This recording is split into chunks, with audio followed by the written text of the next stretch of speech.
We begin tonight with a question. What if you had a gun that was entirely made of plastic? Where all the components of the gun were high strength enough so the gun would function as a gun, but none of it was metal, so it wouldn't be detected by metal detectors. That means everywhere that is protected by metal detectors, from the Capitol building to an airport to an event to see the president, you'd be able to get your gun in there scot-free. You could walk right through a metal detector with your gun and nobody would know you had that gun. Should it be legal to carry an all-plastic gun? These things can be manufactured. Glock, the company that made the gun that was used in the Arizona shooting this weekend, Glock announced back in the 1980s that they had perfected manufacturing techniques that would allow them to do this. Should an undetectable gun like that be legal to buy in the United States? No, that should not be legal. At least that was the decision that our country made when the issue came up. Congress voted on whether plastic guns should be illegal to sell in this country back in 1988. The measure...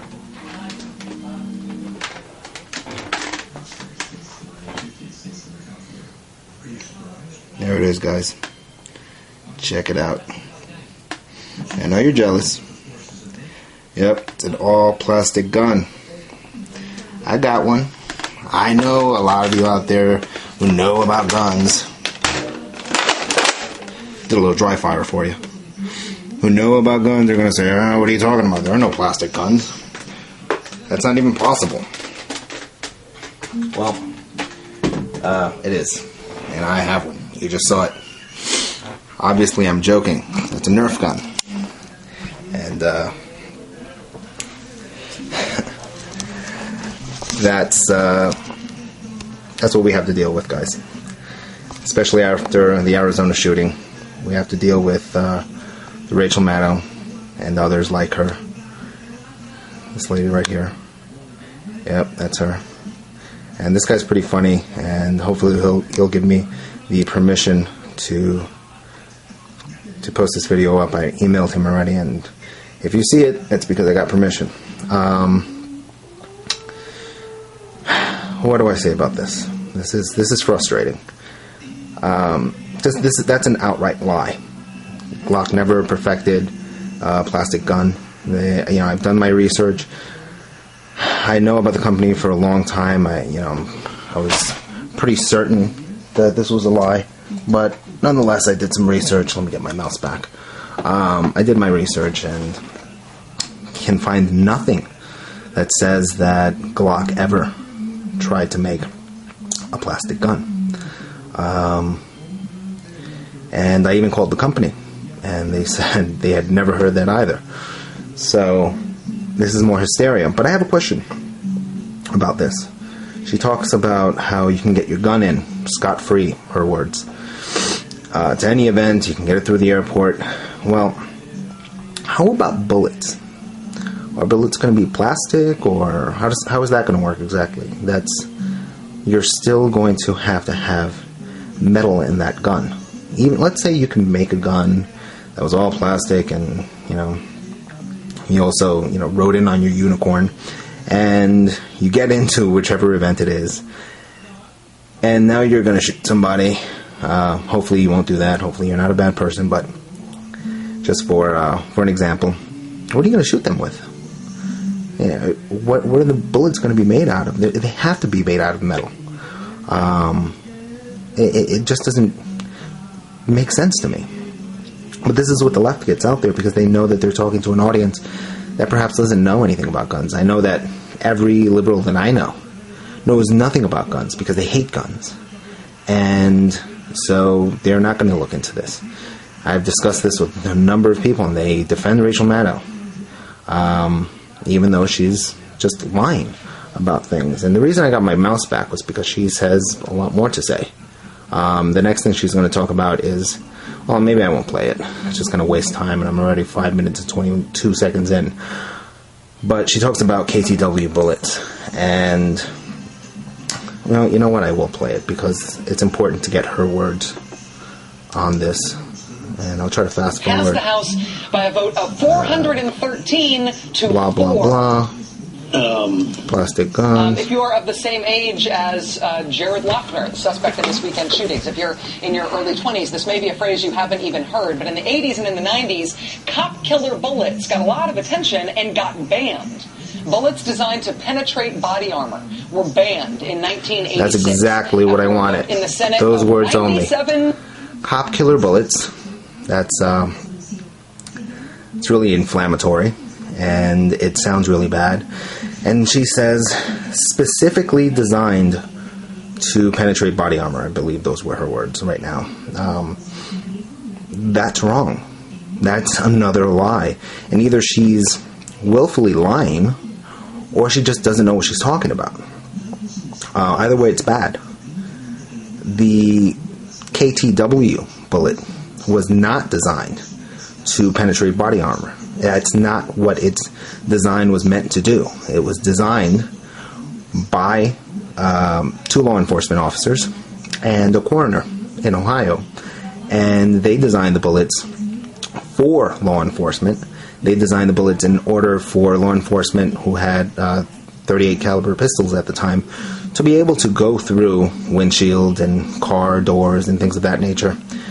Which, if you know anything about a gun, 38 caliber is pretty anemic, and it's not going to get through things like that, at least not very easily. And that's why they were designed. They were not designed to kill cops. They were not designed to penetrate body armor. Most cops that I know, and I know a lot, I know well over 30, 40 cops. My brother-in-law is a cop. I have very close friends who are police officers. I practice Brazilian Jiu-Jitsu, and a lot of cops practice Brazilian Jiu-Jitsu as well, and I have a lot of friends who are cops, and we're very, very close. And each one of them that I've spoken to, I haven't spoken to all of them about guns, but each one of them that I've spoken to has told me, they support the NRA. They support a good, responsible citizen with no criminal background having a gun. They have no problem with it. The NRA has historically been very pro-police. And historically, the left has been very anti-police. The left has always sided with criminal rather than the police. And suddenly, they are the champions for police officers. So, if you saw my original video where I gave you a little preview of what I was going to talk about in this video, you know that I really got wind of what Rachel was saying on Real Time with Bill Maher. And while she was on that show, she did mention something that she didn't mention in the video you just saw. I left a link at the bottom so that you can follow that and watch the whole video if you'd like. But in that video, she doesn't mention the NRA at all. And I've tried and failed to find the episode 199 if you want to watch it on your own. I believe you can get a podcast. Episode 199 of the Bill Maher show on HBO, Real Time with Bill Maher. While she's on there, she talks about how the NRA blocked the ban on what she calls cop killer bullets. We've discussed this, that they were not intended to kill cops. So I'm just going to keep calling them cop killer bullets so that you understand. Very few people know the term KTW, and with good reason. The media controls things, and they don't want you to know that. Anyway, while she's on there, she's talking about how the NRA was blocking it, and they succeeded. They blocked the first bill. What she fails to mention is that the language in the first bill was so broad and didn't pinpoint the KTW bullet. It was so broad that it could have been interpreted to mean that any bullet capable of piercing armor would have been illegal. Now, a lot of you out there who are on the left may not understand this and say, yeah, that's a good idea. It's not, because there are a lot of hunters out there who use rifles, and those rifles, many of them, most of them, the larger calibers, they can easily penetrate armor. They've been out there for hundreds of years. rifles have been around for a long time, and that's what would have happened. You would have had, your 30-06. You wouldn't be able to buy ammo for it because the language was such that it would have made that illegal. So what she leaves out is that the NRA was instrumental in writing the current law, which bans these armor-piercing bullets for handguns. And I believe you can still have them if law enforcement and military can still have them. I think they do. I'd have to look into that. I'm not used to making statements that I haven't researched first, so I will tell you. I'm not like Rachel. Rachel will go out there and lie to you, but I'm not going to do that. I'll admit I don't exactly know, but I believe I did read that the military and the police could still use these rounds. But the NRA tightened the language, and the current law that's out there, the current ban, is there because of the NRA and their watchful eye. And so those of you who say guns are bad, handguns are bad, but rifles are okay and I enjoy to hunt, thank the NRA.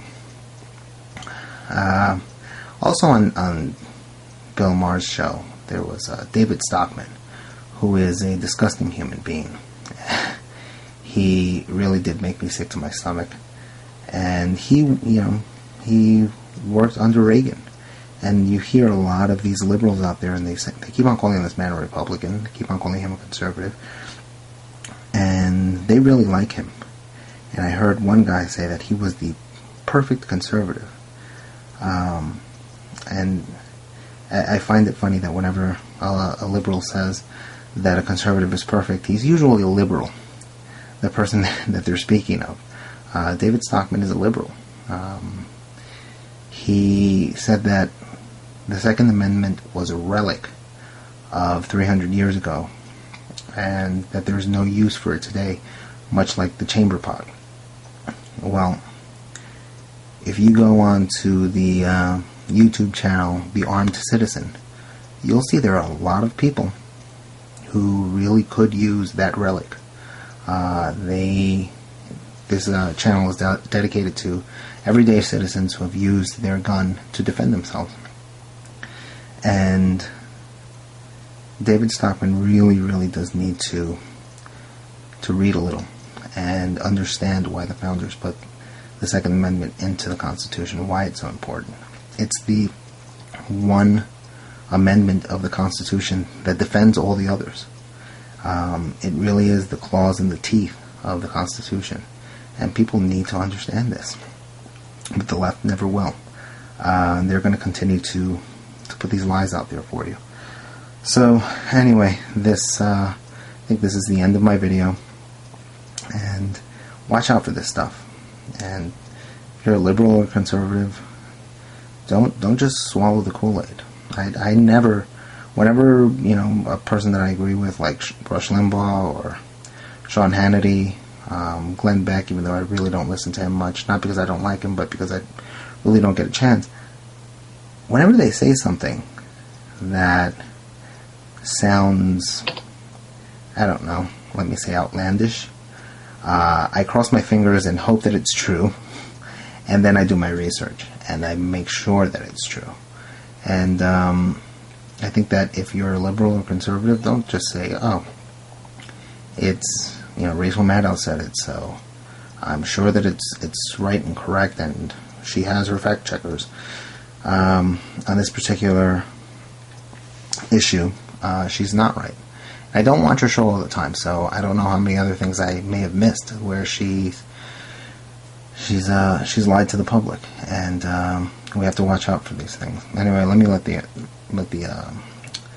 video end here, and see you guys later.